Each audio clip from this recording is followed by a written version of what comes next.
Gravação iniciada. Bom, boa tarde, dando continuidade à sessão da primeira turma da Câmara Superior de Recursos Fiscais, da parte da tarde do dia 5 de agosto. Estamos iniciando a relatoria do processo número 46, recebendo o patrono, o doutor Bruno, e de relatoria da conselheira Edeli, a recorrente à Fazenda Nacional, interessada BR-KB. Por favor, dou boas-vindas ao doutor Bruno e, relatora, por favor, pode começar a ler o processo.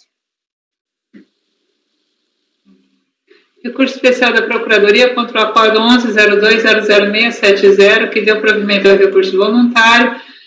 Na ementa, deve ser acatado o imposto de renda retido na fonte utilizado na apuração de saldo negativo, quando demonstrada nos autos a apropriação da receita correspondente, ainda que não tenham sido apresentados todos os informes de rendimento emitidos pelas fontes pagadoras. O litígio decorreu da homologação parcial de compensações vinculadas ao saldo negativo de RPJ 2003, porque não confirmadas todas as retenções informadas pela contribuinte. A autoridade julgadora de primeira instância manteve a homologação parcial, apontando que, relativamente à parcela de retenção comprovada em manifestação de inconformidade, não estava evidenciada a correspondente à apropriação de receita no lucro do período. O colegiado, ao qual, por sua vez, deu provimento ao recurso voluntário, admitindo comprovadas as retenções mantidas em litígio pela contribuinte. Os autos foram emitidos à Procuradoria, retornaram com embargos, apontando a missão acerca da ausência de informes de rendimento correspondentes às retenções admitidas. Os embargos foram rejeitados, seguiram para a PFN, que apresentou recurso especial, apresentando e indicando os paradigmas aí no sentido de que a prova da retenção é feita mediante os informes de rendimento. Ela defende... se opõe ao acordo recorrido porque concluiu que a ausência de informe não constitui óbice a compensação na medida em que as demais provas contidas nos autos apontam pela existência de redenção na fonte. Indica os paradigmas, invoca o dispositivo que exige, que demanda o informe de rendimentos como prova de retenção e pede que o recurso seja conhecido e provido para reformar o acordo recorrido.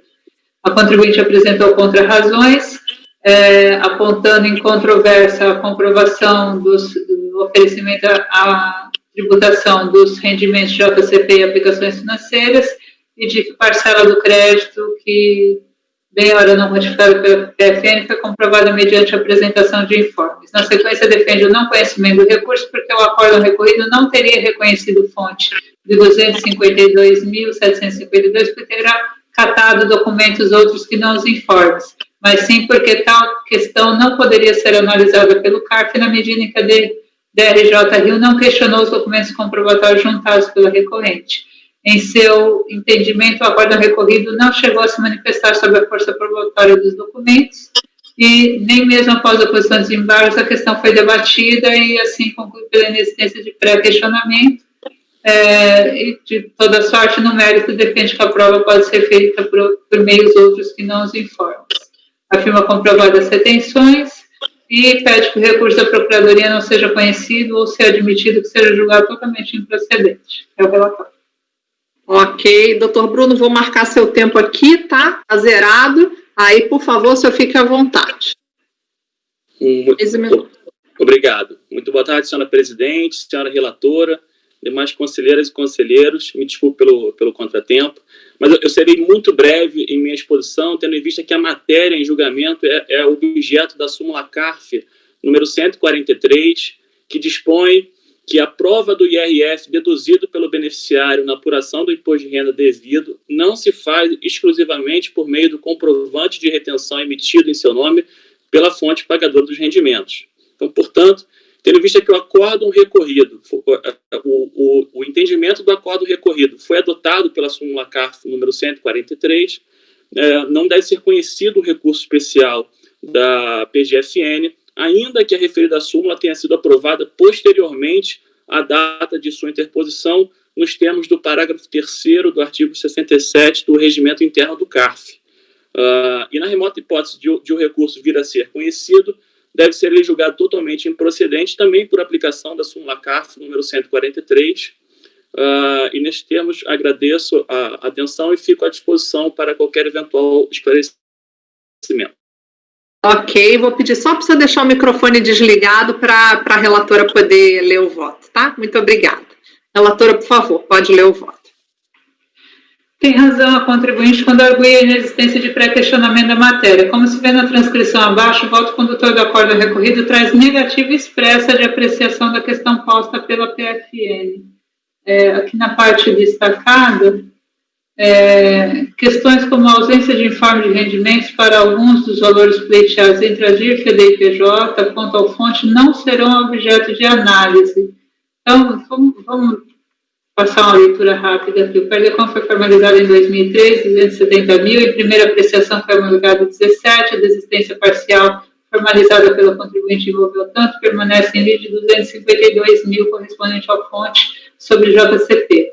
Em primeira apreciação, a autoridade administrativa manifestou sentindo que a retenção de 252 teria origem em rendimentos da Brascan, a CTV, a título de JCP, que implicaram no imposto retido de 490.200. Entretanto, esse valor teria sido inteiramente compensado com quitação de parte do fonte declarado pela empresa, no montante de 2.376, sendo o restante quitado mediante DARF. Na manifestação, a interessada sustentou que recebeu o JCP de outras fontes, que não a Brascan, cujo montante de valor pleiteado, assim, o fonte referente à Brascan não teria qualquer relação com o valor utilizado na compensação de saldo negativo. A DRJ não se pronunciou quanto às razões de defesa apresentadas e manteve o despacho decisório sob argumento de que não teria sido demonstrada a apropriação das receitas que geraram a fonte. Sobre essa ótica, eventual lapso da delegacia não pode causar prejuízo ao sujeito passivo, daí porque entendo que a melhor interpretação dos fatos vai no sentido de acatar a defesa apresentada no que se refere à existência do fonte. Assim, questões como a ausência de informe para alguns dos pleitos ou divergências entre DIF e DIPJ quanto ao fonte não serão objeto de análise. Ressalta-se apenas o equívoco cometido pela interessada na elaboração da tabela, onde informou o código de retenção 8045 para Telemar, quando na verdade seria JCP. No que se refere à apropriação da receita correspondente, a interessada trouxe aos autos registros contábeis acompanhados de tabela explicativa da escrituração, com indicação do campo da DIPJ onde foram lançadas. A documentação, inclusive na peça recursal, traz a indicação de todos os valores de fonte que totalizaram o montante pleiteado informado na DIPJ. Disposto como resultado do juízo de valoração provante inerente à atividade julgadora, conduz meu voto no sentido de dar provimento ao recurso e reconhecer o direito ao crédito no montante de 252. Então, por que comprovar as receitas? A oferecimento da tributação. Recorde-se que a PGFN opôs embargos ao acordo, mas foram eles rejeitados sob a mesma premissa de estar justificada a falta de apreciação da questão posta. A embargante requer que o colegiado se manifeste sobre a omissão apontada no que tange aos reconhecimento do direito creditório do contribuinte sem os informes de rendimento.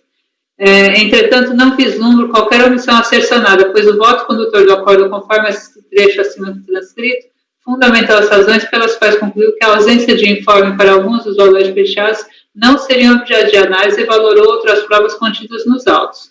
Então, a justificativa para não analisar a questão de ausência de informe é porque a DRJ não questionou esse aspecto. Em reforço à inexistência de pré-questionamento, observa-se que a PGFN, em seu recurso especial, não indica em qual trecho do acordo recorrido constaria um entendimento contrastado. A recorrente se limita a invocar argumentos do acordo aos paradigmas e sequer indica qual prova que, admitida no acordo recorrido, não encontraria amparo nos dispositivos legais e regimentais mencionados. À época, o RICARF, aprovado pela Portaria 256/2009, já exigia o pré-questionamento. Para além disso, porque eu acho que eventualmente se pode interpretar que quando ele disse eu vou reconhecer o fonte, independente de existir aqui informe de rendimento, isso pode ser interpretado como eu não considero o informe de rendimento essencial para a prova. Então, se for essa ótica, então, caso se vislumbre um acordo recorrido indiretamente à admissibilidade de retenções sem a apresentação dos correspondentes informes, essa interpretação encontra amparo na súmula posteriormente aprovada, que é a súmula 143. Então, principalmente por não questionamento, mas por ausência de pré-questionamento, mas também porque o entendimento subsidiário que é defendido pela PFN encontra oposição na súmula 143, eu nego o conhecimento do recurso especial da PGFN. Doutor André, como vota? Eu vou acompanhar a relatora pelas conclusões. A questão do pré-questionamento, para mim, eu não compartilho do entendimento. A decisão recorrida está um pouco confusa, recursiva aqui, mas eu não consigo, eu conseguiria visualizar que a decisão recorrida ela está se manifestando principalmente em face da matéria posta em súmula, tá? Mas aí, de qualquer forma, como a relatora coloca como fundamento subsidiário do voto, e já suficiente, né, para não conhecer, é que é uma matéria que, quer dizer, eu tenho um acordo recorrido que ele tem um entendimento convergente com a súmula, né? Então, acompanhe a relatora pelas conclusões. Ok, conselheira Lívia, como voto? Acompanhe a relatora integralmente. Conselheira Amélia, como voto? Também acompanho a relatora. Conselheira Viviane, como vota? Eu vou acompanhar a relatora também pelas conclusões colocadas pelo conselheiro André. Conselheiro Tozelli, como vota? Eu acompanho, presidente. Conselheiro Caio, como vota? Obrigado. Correlatora sem ressalvas. Eu vou acompanhar a relatora pelas conclusões do conselheiro André. Então, foi negado conhecimento por unanimidade pelas conclusões André, Viviane e Andréia. Doutor Bruno, foi um prazer. Espero revê-lo em outras oportunidades. Muito obrigada. Prazer foi meu. Muito obrigado, presidente. Uma boa tarde a todos. Boa tarde.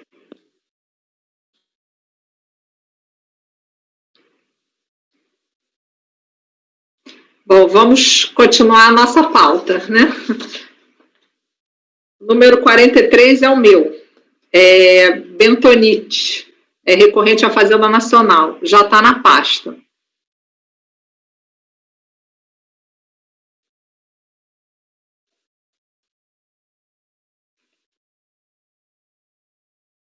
Trata de recurso especial de divergência interposto pela Fazenda, em face do acórdão 1101005886, de 4/10/2011, por meio do qual a primeira turma ordinária da primeira Câmara, da primeira sessão de julgamento do CARF, deu provimento ao recurso voluntário, provimento parcial, desculpa.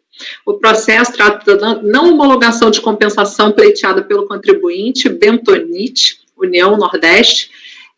A Perdecomp em questão foi transmitida em 14/12/2004, com a pretensão de compensar débito de COFINS não cumulativa referente a novembro de 2004, com crédito de pagamento de estimativa de CSLL feito a maior, em 30/11/2004. É um pagamento de estimativa.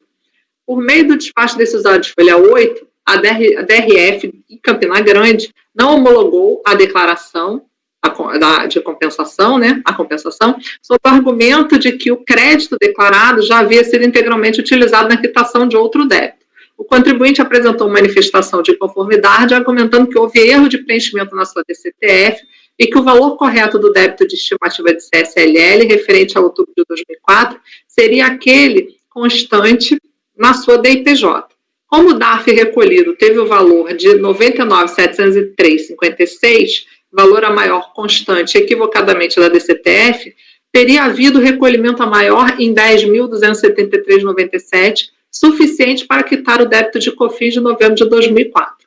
Ao apreciar a manifestação de inconformidade, a terceira turma da DRJ Recife manteve a decisão pelo não reconhecimento do direito creditório pleiteado, sob os fundamentos de que o contribuinte não demonstrou certeza e liquidez do crédito, nos termos do artigo 10 da IN 460 de 2004. Valores pagos por estimativa somente podem ser utilizados para a dedução do tributo, devido ao final do período de apuração ou para compor o saldo negativo do período, não cabendo sua utilização em Perdecomp. Contra a decisão da DRJ, o contribuinte interpôs recurso voluntário, ao qual foi dado provimento, nos termos do acórdão 1101, ora recorrido, para reconhecer a possibilidade de formação de indébitos e recolhimentos por estimativa e devolver o processo à unidade preparadora para verificação da existência, suficiência e disponibilidade do crédito pretendido. Então, a decisão aqui ementada, eu transcrevo.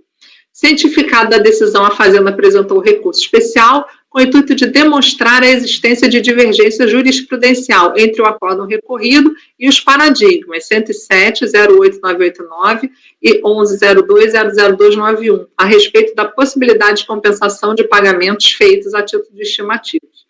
Segundo a recorrente, o acórdão questionado decidiu no sentido de que é possível a utilização em compensação de créditos oriundos de pagamentos de estimativas mensais feitos a maior, Já as decisões paradigmas, diante de hipóteses fáticas semelhantes às dos presentes autos, teriam concluído que eventuais pagamentos a maior de estimativas devem ser absorvidos no cálculo do IRPJ e da CSLL, efetivamente devidos ao final do período, repercutindo na composição do saldo positivo ou negativo do tributo. O saldo negativo de IRPJ ou CSLL é que poderia, a partir desse momento, ser objeto de pleito de restrição ou compensação. A Fazenda Nacional defende a necessidade de reforma do acordo recolhido com base nos seguintes argumentos.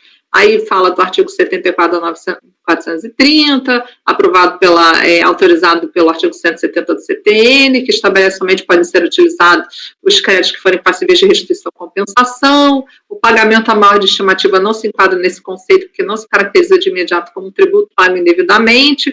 Com efeito apenas por ocasião do ajuste anual, é possível verificar se o montante recolhido por estimativa é efetivamente devido. A impossibilidade de compensar a estimativa decorre do regime jurídico plasmado no 2º e 6º da 9430 e não da regra prevista nas INs da Receita, que simplesmente explicitaram o aspecto inerente ao recolhimento.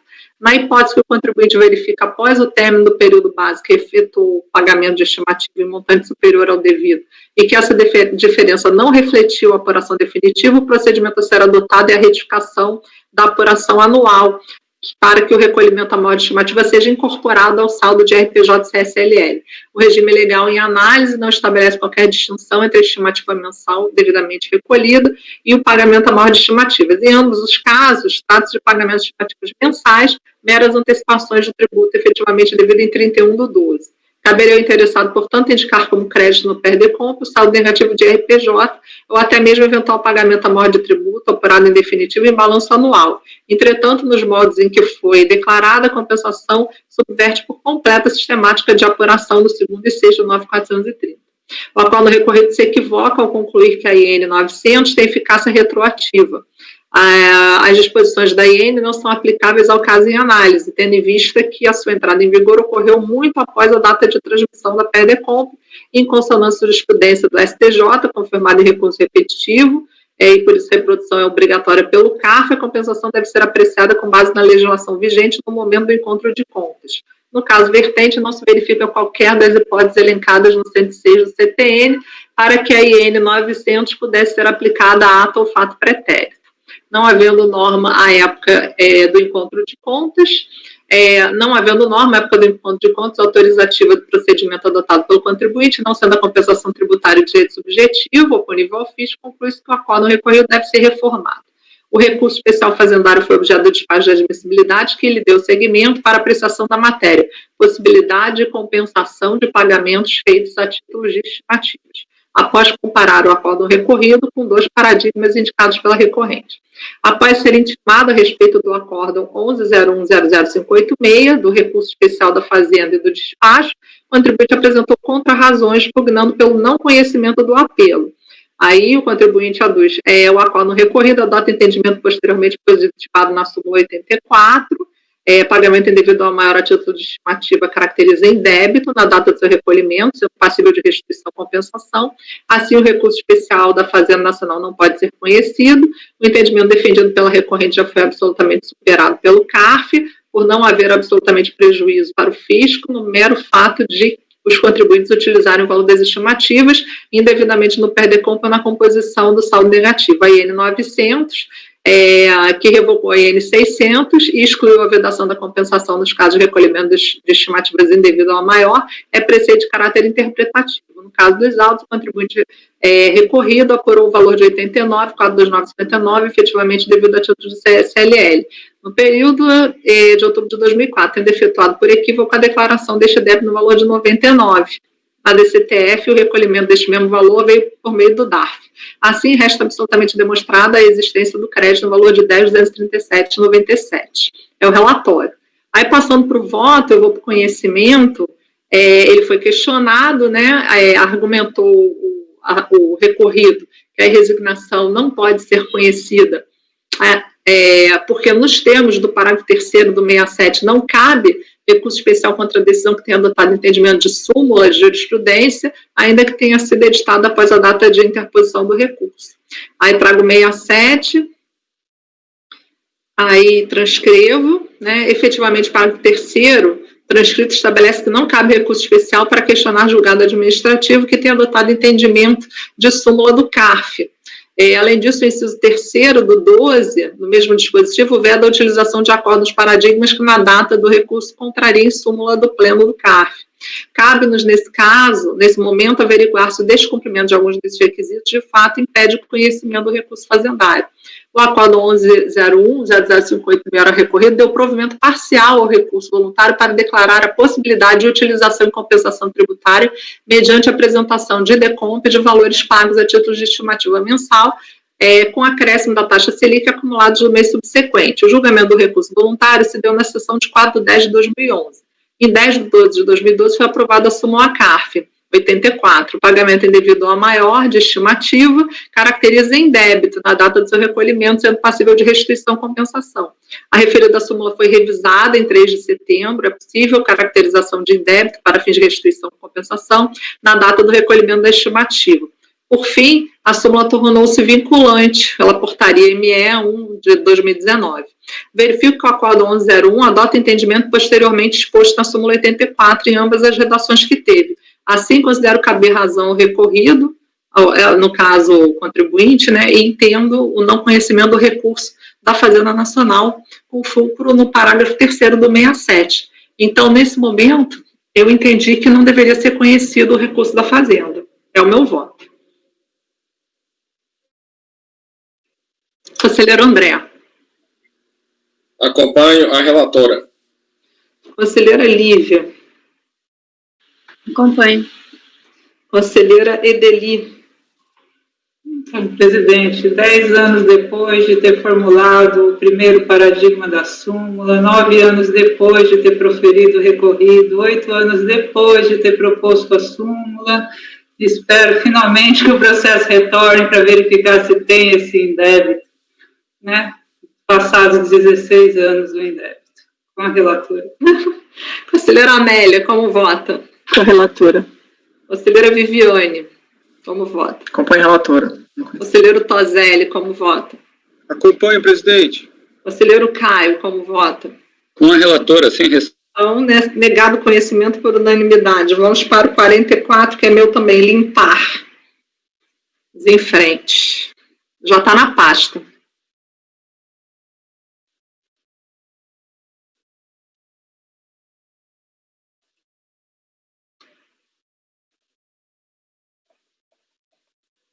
Vamos lá. Trata-se de recurso especial interposto pela PFN, proferido pela primeira turma ordinária, primeira Câmara, da primeira sessão, por meio do qual a unidade compensação, saldo negativo, retenções do imposto na fonte, comprovação. Aí tem a ementa aqui, que eu transcrevi. Em síntese, trata de processo de compensação em que o crédito informado objeto do litígio é de saldo negativo do IRPJ do ano de 2001. Valor de 112.884,02, inteiramente formado por retenções na fonte que comporiam o referido saldo negativo.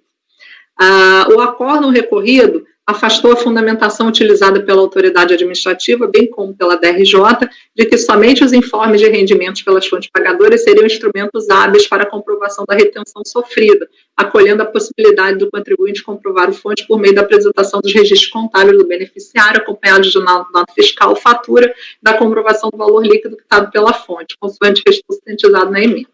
No recurso especial, a Procuradoria insurge-se contra esse entendimento manifestado pela decisão recorrida, apresentando como paradigmas de divergência o 13.02.00.015, 14.01.00.115, cujas ementas, respectivamente, são as seguintes. Aí eu transcrevo. O recurso foi admitido pelo despacho folha 779 seguintes. O contribuinte apresentou contra-razões requerendo improvimento. Entretanto, as mesmas foram apresentadas de forma intempestiva, consoante observou o despacho da unidade administrativa que encaminhou o processo ao CARF. É o relatório. No caso, o recurso da Fazenda é tempestivo. O mesmo não pode dizer das contra-razões. Aí eu detalho aqui, o AR 22/11, e as contra-razões, elas foram apresentadas no protocolo 14/12, conforme termos do 789 e 790, não tendo sido respeitado prazo de 15 dias no artigo 70 do RICARF, então não considero apresentado. De qualquer sorte, contudo, o recurso especial não deve ser conhecido. O artigo 67 não servirá como paradigma, acordam que na data da interposição, aí ele no caso, houve reforma, né? Analisando-se os dois paradigmas apresentados pela recorrente, o 1302-00015 e o 1401-00115, verifica-se que ambos foram inteiramente reformados por acordo da Câmara Superior que lhe sucederam, o 9101-001-509 e o 9101-001-523, respectivamente, publicados no sítio do CAF em 23/1 de 2013 e 10/4 de 2013, respectivamente. Apesar de proferidos em 2012, os acordos da Câmara Superior mencionados, ou seja, antes da interposição do recurso especial, é fato também que a admissibilidade do recurso foi feita em 21 de maio de 2015, ou seja, antes, portanto, da inserção do parágrafo 15 do 67. Então, valendo a transcrição do Manual de Exame de Admissibilidade, está lá disponível no CAF, considera-se a data da reforma do paradigma, a data da publicação no sítio do CAF. Como o recurso especial foi interposto em 17/12 de 2013, a reforma dos paradigmas já estavam publicadas no sítio. De todo modo, nada obstante a correção do respectivo despacho de exame de admissibilidade, portanto, a época em que foi proferido, fato é que a mera circunstância de ter o recurso ultrapassado o juízo prévio não constitui garantia de que o recurso deva ser conhecido pela Câmara Superior, pois ela compete, em última análise, a avaliação final do efetivo preenchimento.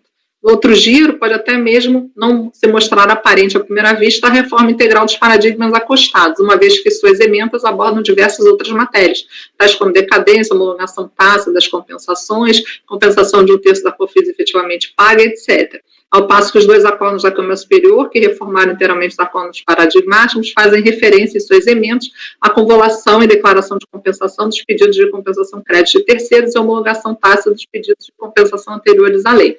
Entretanto, uma análise minimamente mais acurada dos acordos paradigmáticos e daqueles que os reformaram na Câmara Superior, deixa evidente que a reforma promovida foi de fato total, ou seja, nenhuma matéria tributável subsistiu após a aprovação dos acordos pela Câmara Superior.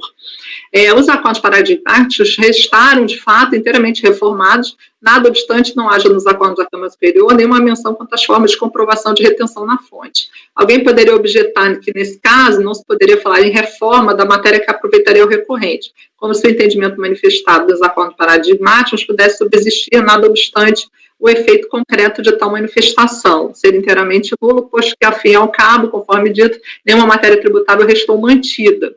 Entendo que tal situação se equivale a outra qualquer em que, no acordo apontado como paradigmático, o relator faça observações às quais se possa conferir caráter terno de obter dicto, ou seja, observações absolutamente dispensáveis para o alcance das conclusões expostas. Se diz que a exposição de entendimento apenas em tese, sem nenhuma aplicabilidade ao caso, não se presta a demonstração de uma divergência jurisprudencial. No caso concreto, ainda que o entendimento manifestado não se mostrasse dispensável no contexto das decisões proferidas pelos paradigmas, não há dúvida de que tal entendimento se mostra, assim, inteiramente dispensável no contexto de uma decisão que reforma o acordo paradigmático, dando provimento aos respectivos recursos, ainda que por fundamento diverso. O que ocorreu em ambos os casos é que os recursos especiais acolheram o argumento recursal dos contribuintes de que os respectivos pedidos de compensação discutidos nos casos paradigmas deveriam ser simplesmente homologados tacitamente em razão do decurso do prazo.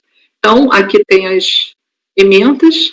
Não há dúvidas, no caso dos acordos paradigmas, de que a análise de mérito neles procedida, na qual houve manifestação no sentido de que a comprovação da retenção somente pode ser feita por comprovante de retenção emitido pela fonte pagadora dos rendimentos, somente foi empreendida após a superação da preliminar, suscitada no recurso voluntário de homologação tácita das compensações. Tendo sido acolhido pelo recurso especial o pleito de homologação tácita, restam inteiramente inócuas ou representativas de mera posição doutrinária aquelas manifestações não se prestando, portanto, por este motivo, como aptas à demonstração do dissídio alegado. Então, por essas razões, por não preencher os requisitos regimentais do C67, anexo 2, eu também não conheci do recurso da Fazenda Nacional nesse caso. É o voto.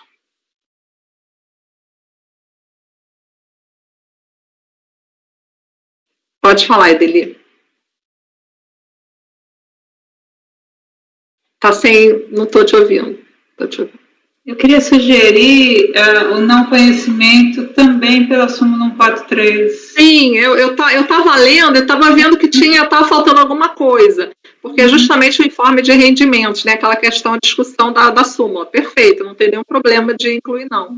É porque essa questão, eu vi que seria uma preliminar a entrar na súmula 143. Porque, para mim, a questão dos paradigmas seria uma preliminar de não conhecimento. Então, ab início, eu já não conheceria. E ainda que também temos a súmula, então, quer dizer, eu não conheceria mesmo. Né? De qualquer maneira, não conheceria nada. Essa foi a minha linha de raciocínio.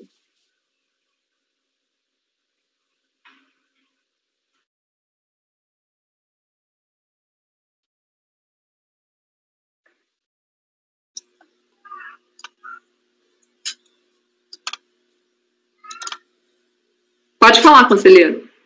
Tá.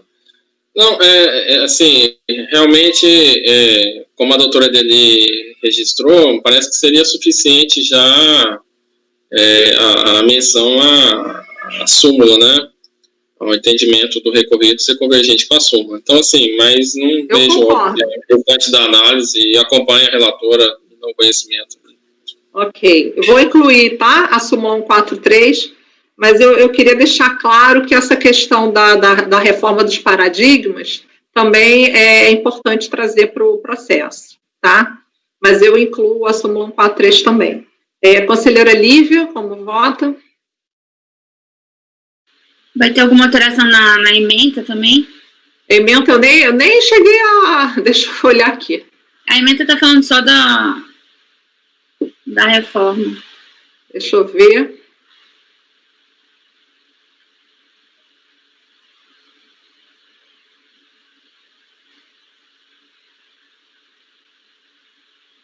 Gente, estou cheia de tela aberta aqui. Peraí, Lívia.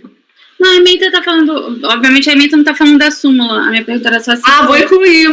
Tá. Claro. Com a relatora. Deixa eu só me achar aqui. Peraí. Tá. Com a relatora. Ok, Lívia. Conselheira Adeli.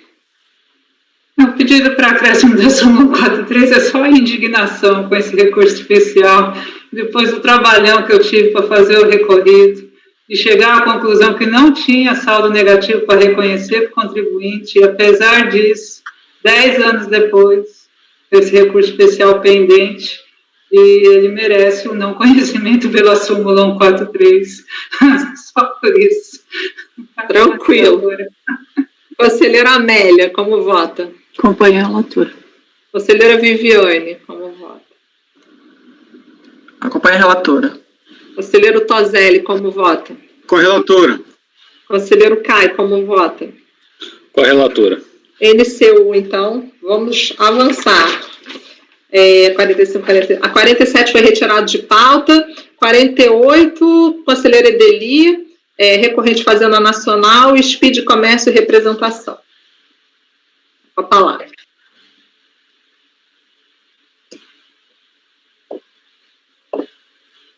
Eu coloquei na pasta.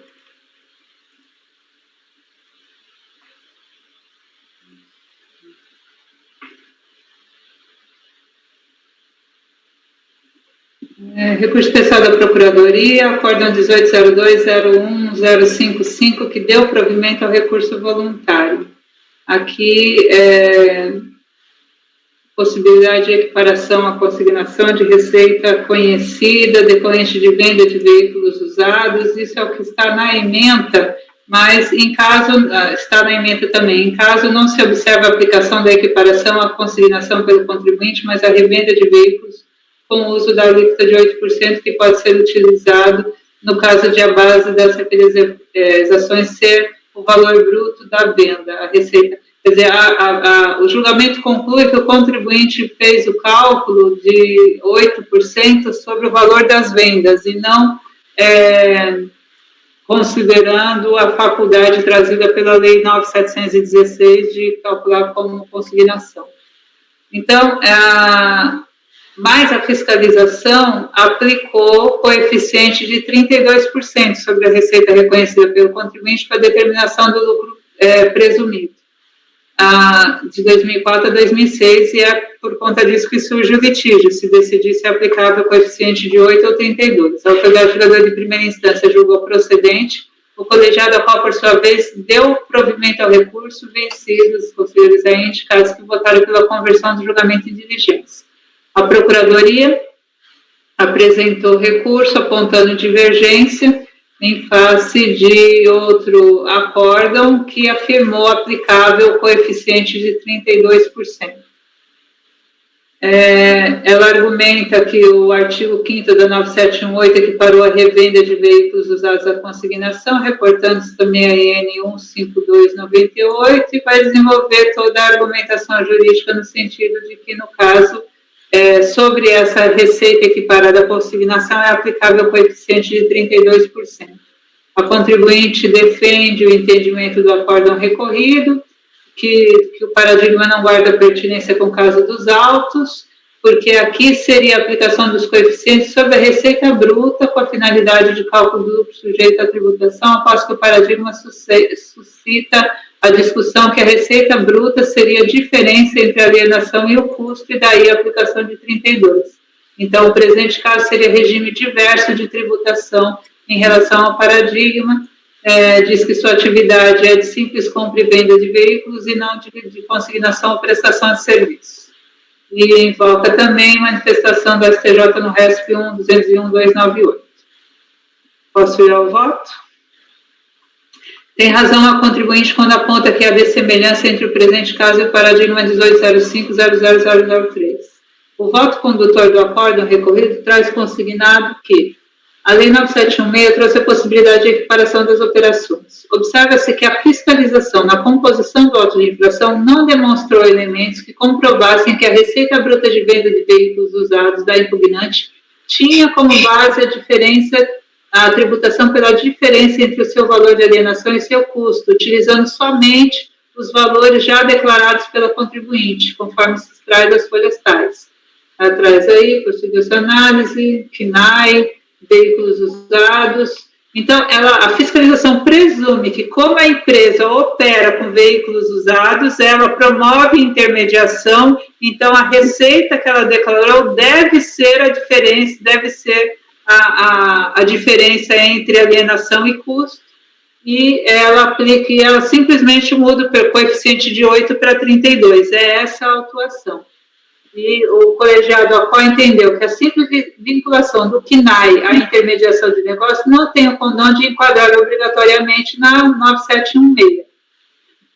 É interessante que cada hora a lei tem um número ou um ano, mas sabemos do que se trata.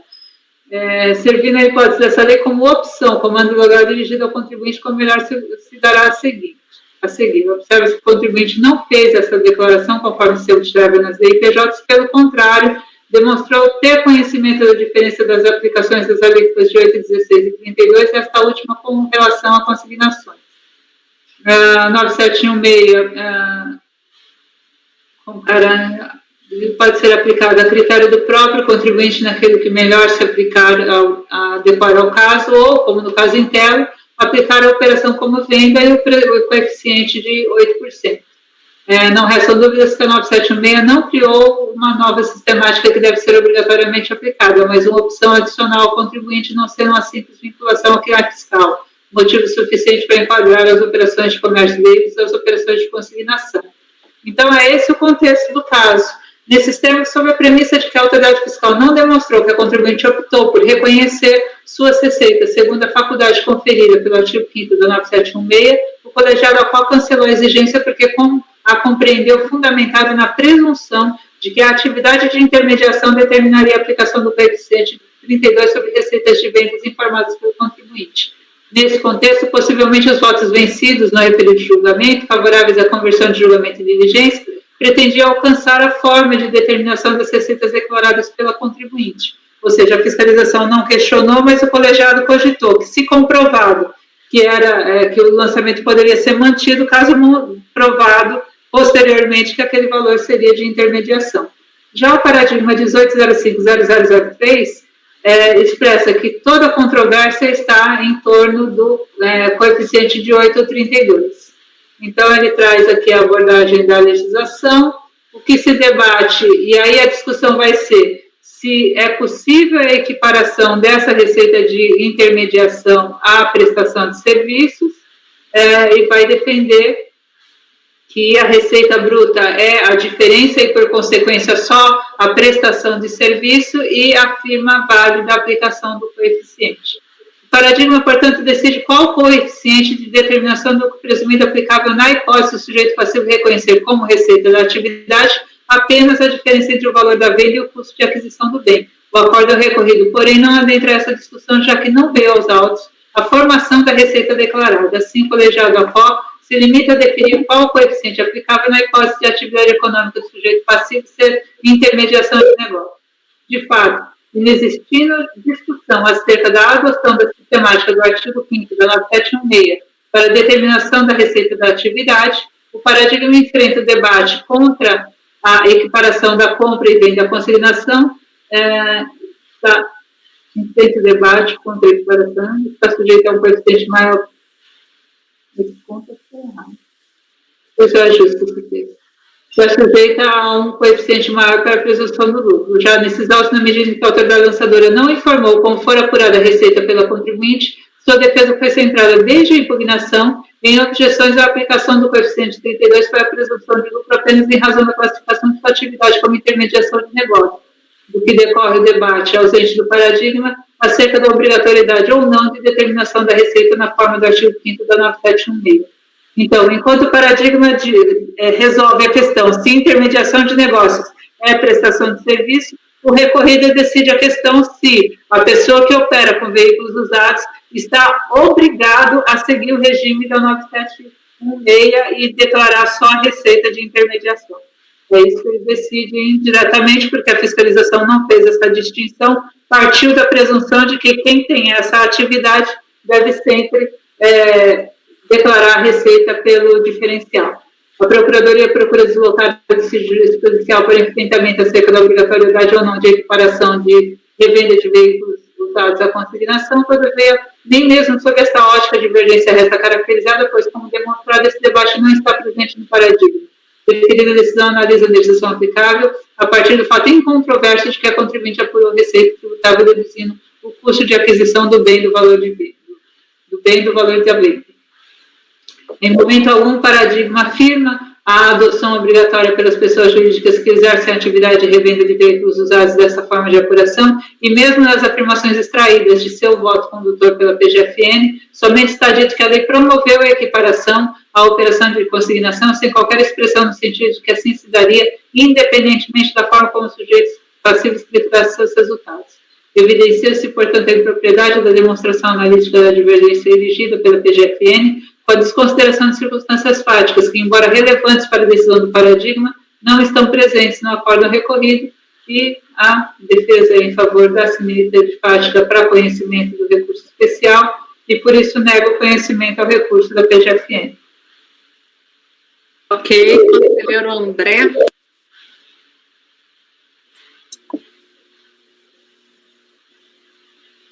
Acompanho a relatora, o paradigma, como muito bem colocado, ele trata ali, já é de uma discussão posterior ali, já a partir da premissa de que a equiparação para consignação, a equiparação da negociação pode ser nos termos de uma consignação, e aí sim a coeficiente de presunção sobre essa premissa. Tá? Então, não há essa discussão posta aqui nos presentes autos. Com a relatora. Ok, conselheira Lívia. Acompanho a relatora. Conselheira Amélia. Também acompanho a relatora. Conselheira Viviane. Acompanho a relatora. Conselheiro Tozelli. Acompanho, presidente. Conselheiro Caio. Com a relatora. Eu também, negado conhecimento por unanimidade. Vamos passar para o 49, doutor André, recorrente à Fazenda Nacional, interessado Tecnoinformática. Pode falar, relator, está com a palavra.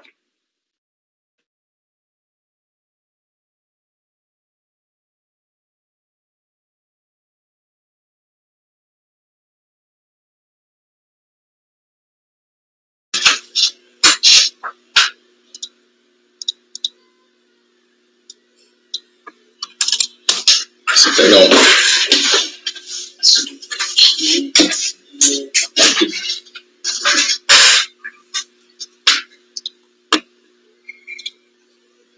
Pois bem, Para iniciar, mais uma vez nós vamos nos deparar com aquela questão processual de que apenas o primeiro paradigma foi apreciado, tá? No caso aqui nós temos duas matérias no qual a recorrente pretende devolver para discussão, só que para ambas as matérias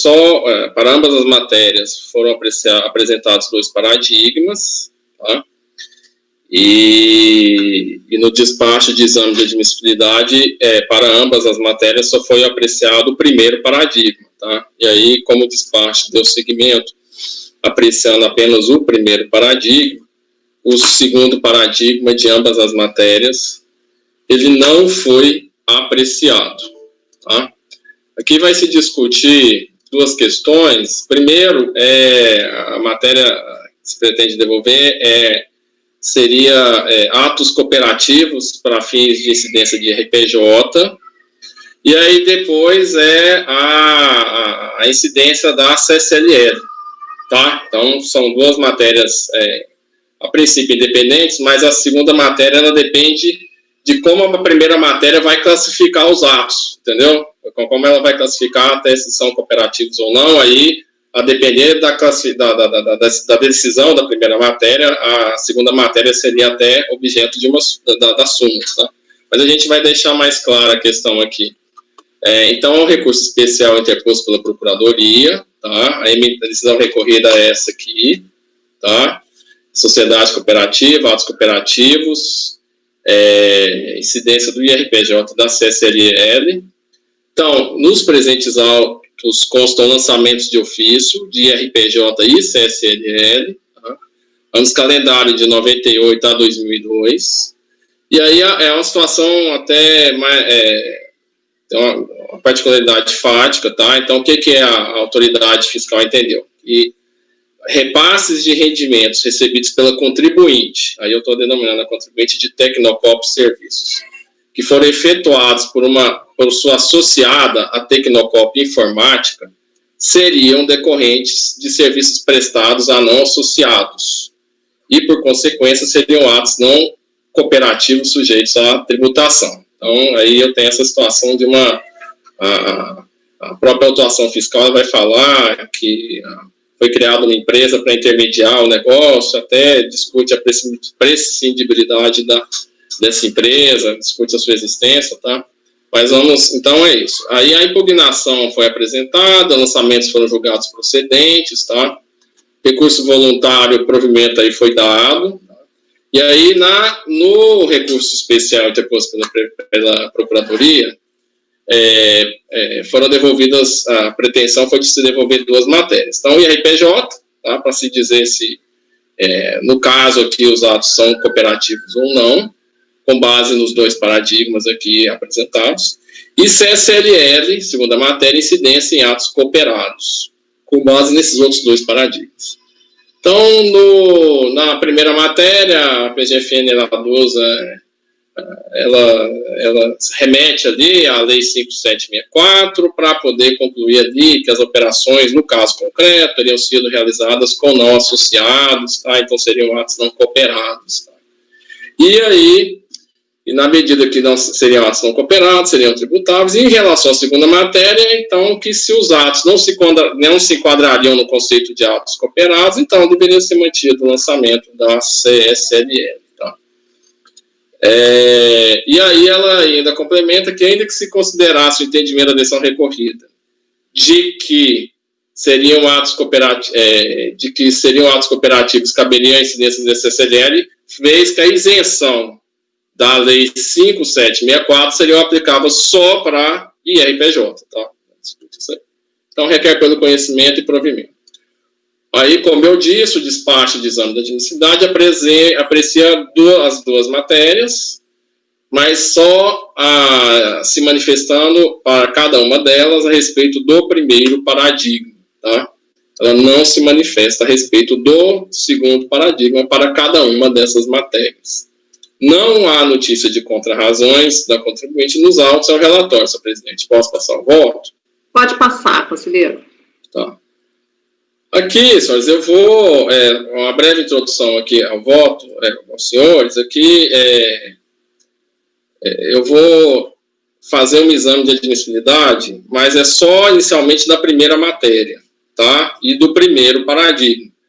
Porque aí, a proposta de encaminhamento do voto seria essa, senhor presidente, porque a depender do que o colegiado resolver, a gente nem precisaria estar avançando para a segunda matéria, né, para o segundo paradigma, para apreciar a segunda matéria, tá? Se o colegiado, porventura, entender que caberia uma devolução dos autos.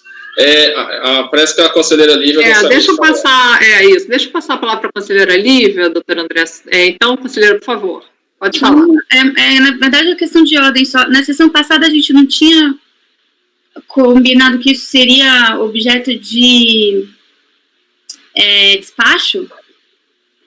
Esse tipo de despacho para análise do paradigma? Não precisaria nem trazer para... Não sei, eu tinha isso na minha... Assim, eu sempre mando por despacho. Quando não tem análise do paradigma, eu mando por despacho para analisar. Pode falar, André. Desculpa, Lívia, só te interrompendo, só para esclarecer que, ao que me lembre, na última sessão a gente teve uma discussão, e nessa sessão a gente também teve uma discussão, né, doutor André? Mas só pode continuar, pode falar. Na realidade, doutora Lívia, eu sou voto vencido, eu acho que não sei, assim como a senhora também entendo que aqui caberia despacho de saneamento, mas eu sou vencido aqui, tá? Na sessão passada tivemos, eu acho que na retrasada, aí a senhora até pediu uma vista, aí na passada, então, mas a orientação posta é para que, mesmo no caso desse, tenhamos que julgar, o colegiado tenha que apreciar, tá? É a orientação vigente, tá? Assim, gostaria até que a presidente, então, confirmasse. A presidente confirmou, mas que ela confirmasse de novo aqui. Não, na verdade, se o processo está indicado para pauta e já está em pauta, não teria nenhum problema de se fazer resolução, né? Pelo menos a orientação que nós conversamos era isso. Agora, se antes de pautar, a gente verifica, quando está analisando, que necessita, também não tem nenhum problema se mandar de volta por despacho. A questão já foi indicado para a pauta, já estamos aqui. E aí a questão foi o que a gente conversou na última sessão, se não me engano. Foi exatamente sobre essa questão. Eu não teria nenhum... Pode falar, Edeli. Depois o André fala. Tá mudo. Fiquei com o que eu extraí das discussões da última sessão é que esse encaminhamento de que é necessário apreciar o segundo paradigma, porque eu não reconheço a divergência pelo primeiro paradigma, esse seria um conteúdo que não deveria ser veiculado em despacho para a presidência. Então, esse tipo de conteúdo teria que ser trazido necessariamente em resolução. Eu acho que isso não impede que se faça, quando se tem uma situação equivalente, se faça um despacho simplesmente dizendo que tem que analisar o segundo paradigma sem excluir, sem qualquer análise em relação ao primeiro. Exatamente. Eu já tive um caso desse recentemente que eu, antes de incluir em pauta, eu mandei de volta. Pode falar, conselheiro Viviane, e depois conselheiro André. Desculpa, conselheiro. Pode falar. Essa situação é diferente daquela questão da matéria, né? Quando não há apreciação da matéria, o que ficou, né, nas discussões anteriores é que seria necessário, poderia ser feito por despacho quando se verificasse a ausência de matéria. Mas nesse caso em que existe o despacho de admissibilidade em tese completo da matéria, né, ele só deixou de apreciar o segundo paradigma porque reconheceu a admissibilidade pelo primeiro, o relator deveria trazer para o colegiado para se manifestar, então, sobre a análise desse primeiro paradigma, se ele entender, então, que não deveria ser conhecido, como é o caso do conselheiro André agora, ele faz a proposta da resolução. Então, é essa orientação que a gente teve dada à presidente Adriana anteriormente, que a gente estava seguindo. O que não obsta também, diante de você indicar, verificar e fazer o saneamento. Isso aí é uma questão que não teria nenhum óbice, pelo menos assim, eu recentemente tive uma questão mas era matéria, desculpa, era matéria, é verdade, você tem razão, primeira matéria. Tá certo. Então tá, ok. Não, senhora presidente, só para esclarecer, com toda franqueza, aqui... Tá esclarecido. Okay. Aqui eu tenho a matéria, eu tenho, na verdade, 2 matérias, cada uma das matérias eu só tenho um paradigma, eu não tenho o segundo, tá? E a orientação que recebi é que, independente da minha convicção pessoal, não cabe, ainda que eu visse que o primeiro paradigma não servisse de maneira nenhuma para caracterizar a divergência, que essa não seria uma decisão oponível cabível por meio de despacho. Eu deveria apresentar ao colegiado, então é por isso que eu estou fazendo. Já vamos resumir a discussão, porque senão a gente não avança. Então está perfeito, vamos em frente, está ótimo. É isso mesmo, e vamos continuar, então, porque senão a gente vai ficar em círculos, e realmente é isso, a Viviane corrigiu, está perfeito, vamos seguir, tá? Okay. Joia. Então, vamos lá. Então, o que eu disse foi o seguinte, nós temos aqui 2 matérias, cada uma das matérias foram devolvidas com 2 paradigmas, então aí, cada uma das matérias com 2 paradigmas, só que aí no despacho de exame de admissibilidade, foi só apreciado o primeiro paradigma. Então, o que eu vou propor aqui é o seguinte, é só apreciar a primeira matéria, o primeiro paradigma, por partes, né? Porque, dependendo do que a gente resolver, da primeira matéria do primeiro paradigma, de repente, se o colegiado deliberar que caberia uma resolução, aí me parece que seria prescindível a gente estar discutindo a segunda matéria, o segundo paradigma, e aí já mandaria a resolução para poder sanear tudo, entendeu? Tá? Então, eu vou analisar aqui só a primeira matéria, o primeiro paradigma. Então, vamos lá. Os paradigmas, aí eu digo aqui, o recurso especial da Procuradoria, e a IPJ atos não cooperativos, tá? Digo quais paradigmas foram apreciados e quais os que não foram apreciados. Passa o exame da admissibilidade. Sobre a primeira matéria, então a primeira matéria. Aí, então, agora eu vou discorrer sobre os motivos colocados pela autoridade fiscal, tá? Para poder construir a questão da divergência e da similitude fática que entendo ser necessário, tá? Então, o que diz a autoridade fiscal? O contribuinte Tecnocop Serviços teria sido constituído por interesses da Tecnocop Informática e seus associados. A Tecnocop Informática contrata junto a terceiros não associados, então é a Informática, contrata junto a terceiros não associados serviços que são serviços de informática, que são executados pelo quadro técnico de associados da Tecnocop Serviços, tá? Que é a contribuinte, ou seja, os serviços contratados são diretamente prestados pelos associados da contribuinte, aí para um terceiro, né, para o mercado. Como consequência, a Tecnocop Informática promove sistematicamente um repasse, né, dos recursos para a Tecnocop Serviços, né, a contribuinte, para pagamento a título de remuneração de serviços executados e outras despesas. Tá? Entende que os serviços prestados, então, pela Tecnocop Informática, né, intermediária, para a Tecnocop Serviços, que aí ela faz a contratação, faturamento e cobrança, né, esses estariam inseridos no conceito de atos cooperativos, tá? Mas os serviços prestados pela contribuinte aos terceiros, né, o usuário final, não se enquadrariam como atos cooperativos, tá? Então, ela faz essa separação. E aí ela discorre que a função desenvolvida pela Tecnocop Informática, né, ela revelaria uma ingerência administrativa, para dizer no mínimo, com aspecto de mera liberalidade, além de servir a outro propósito diverso do processo de cooperação, uma vez que para desempenho da função de contratação de faturamento, desempenho de contratação, vou até pôr uma vírgula aqui, faturamento e cobrança, bastaria a criação de um departamento na própria executora de serviços, na própria contribuinte. E aí ela conclui, tá, a prática de atos revestidos de mera formalidade administrativa burocrática, como os precedidos pela associada Tecnocop Informática, sob forma de processo condicionante de parceria ou tomadora de executora, não pode nem poderia servir de pretexto, tá, para transfigurar, aqui entre aspas, tá? Eu estou só lendo o que diz a autoridade fiscal, só para contextualizar a atuação.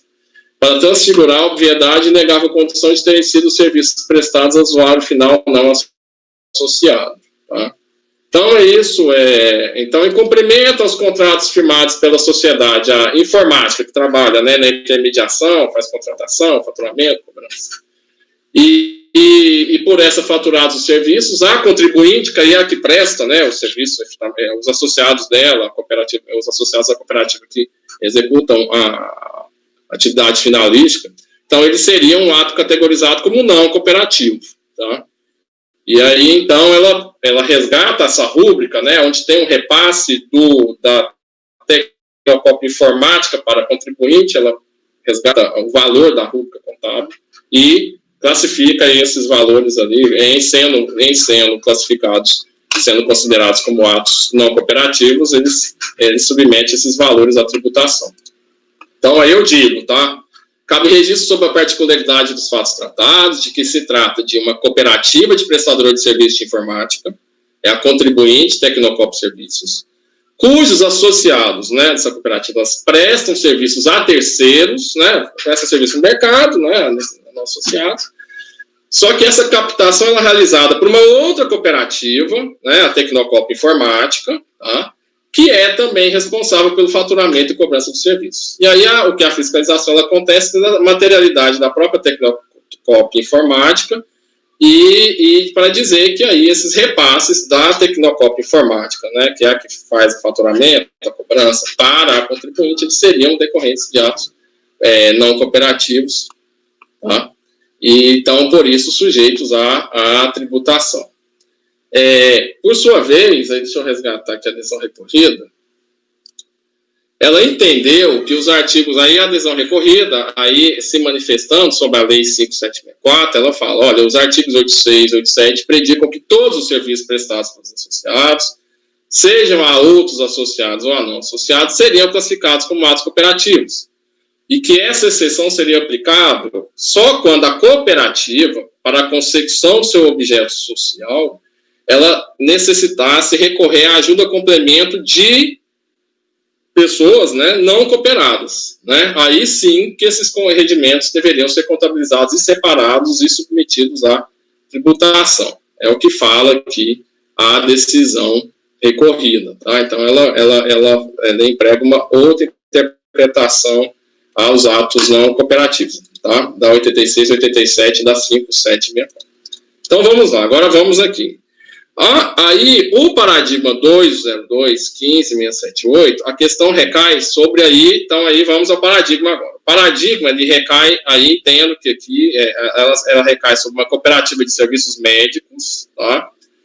E não só isso, principalmente nas razões de decidir, ela busca, inclusive, excertos do parecer normativo, o CST 38 de 80, quando fala das cooperativas de serviços médicos.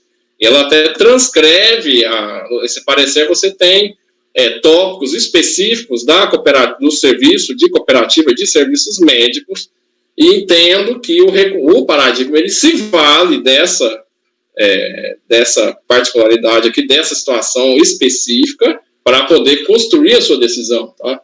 Então, aí até transcrevo aqui o que diz a decisão. O paradigma ele começa com a abordagem geral, mas ele entra realmente no detalhe dos serviços médicos, tá? Ele conclui ali pelos serviços médicos. Então ele fala, no caso específico de sociedade cooperativa de médicos, tendo em vista atos não cooperativos, né? Aí fala do 8586, e aí ele começa a discorrer sobre as particularidades dos serviços médicos, né? E aí, com base no que está posto no parecer CSN de CST 38 de 1980, e aí, em face ali das particularidades ali de cooperativas de serviços médicos, ele entende que seriam atos não cooperativos, né? Volta. E mais, o paradigma ele não se vale não só do parecer do parecer CST, tá? Do parecer normativo CST no 38, ele ainda também ele, para poder consolidar a tese, o entendimento dele, ele transcreve ali a jurisprudência, e a jurisprudência que ele traz também é específica de cooperativas de serviços médicos, tá? Então, ele fala, prestação de serviços de terceiros, não se enquadra o conceito, a sociedade não são alcançados pela incidência do imposto de renda resultados de atos cooperativos, nas cooperativas de trabalho médico, em que a cooperativa se compromete a fornecer, além de serviços médicos de associados, serviços de terceiros, tais como os exames laboratoriais, tal, né? Então, eles não seriam atos cooperativos. Então, esses são alguns dos precedentes que o paradigma se vale para poder tomar a decisão. Então, o que entendi que, no caso da decisão paradigma, mostrou-se ali determinante, a decisão paradigma mostrou-se ali determinante ao se manifestar sobre cooperativa de serviços médicos, levando em consideração particularidades do caso concreto daqueles autos, tá?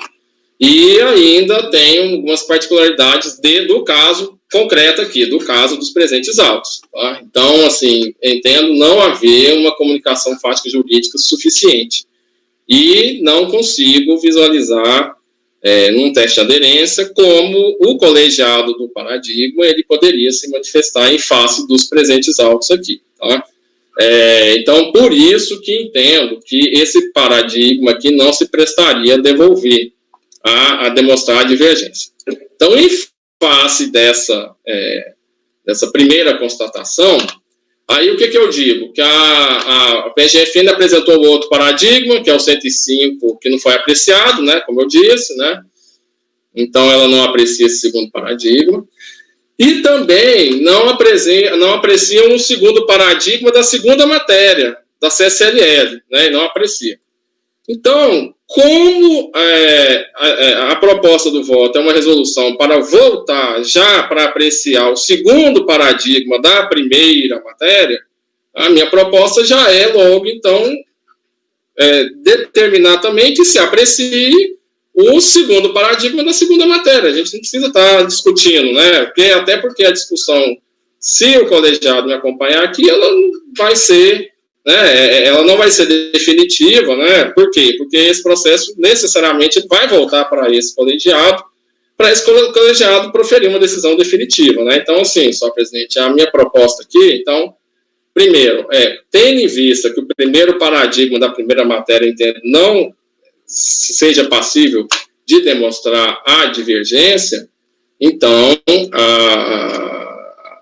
devolve-se por meio de resolução, né, devolve-se por meio de resolução, para a presidência da Câmara apreciá-lo, e aí aproveita-se, né, a oportunidade para também demandar a apreciação do segundo paradigma da segunda matéria. Né, aí a gente consegue sanear tudo, e quando voltar para o presente colegiado, temos as duas matérias com os dois paradigmas devidamente apreciados, né? Então, essa que é a proposta, construída bem nos termos da sessão passada, né? Aproveitei até a redação que o próprio colegiado aqui me ajudou a construir, dos dois últimos parágrafos, né? Falando, não conheço do primeiro paradigma, no parágrafo antecedente aqui e tal, né? Mas, então, aí, como conclusão, então, retorno diante do exposto, determinar a resolução para devolução dos autos para a presidência da Câmara da turma recorrida, mas aí não só para apreciar o segundo paradigma da primeira matéria, mas também o segundo paradigma da segunda matéria, tá? E aí, e determinar depois a posterior devolução para esse colegiado, aí sim, se manifestar de maneira definitiva, tá? Então, é a proposta, senhor presidente, da resolução. Ok, conselheiro. Conselheira Lívia. Concordo. Com a relatora. Ok, conselheira Edeli.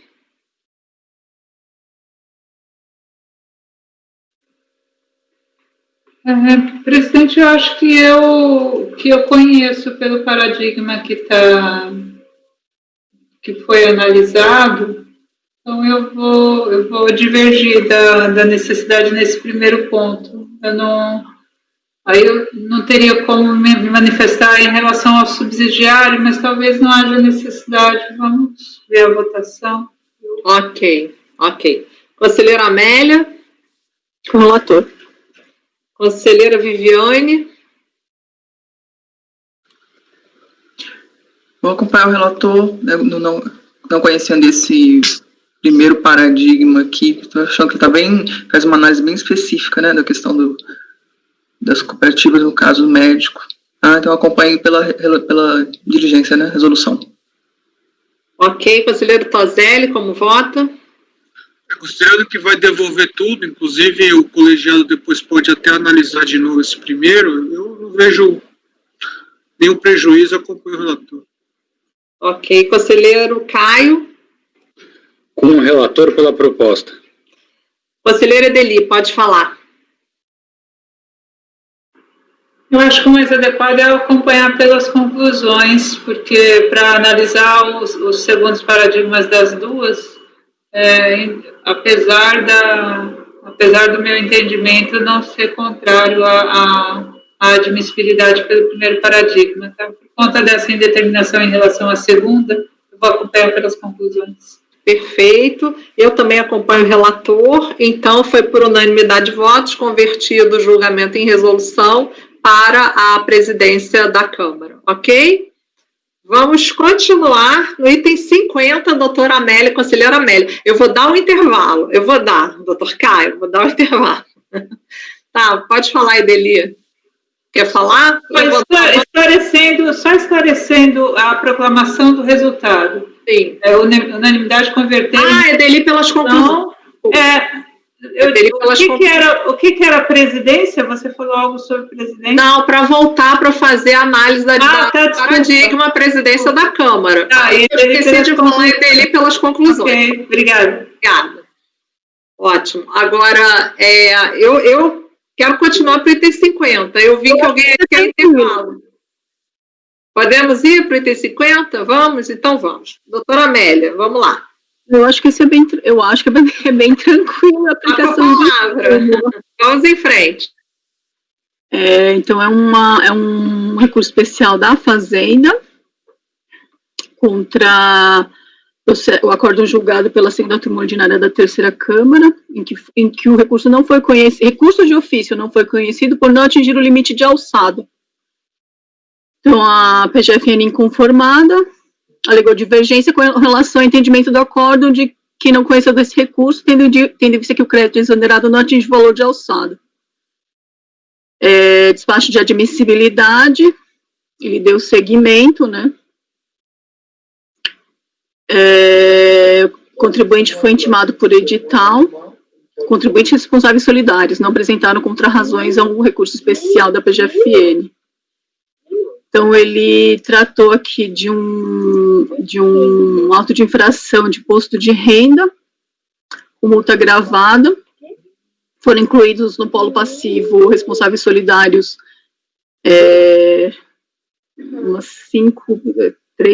quatro pessoas físicas e 2 empresas.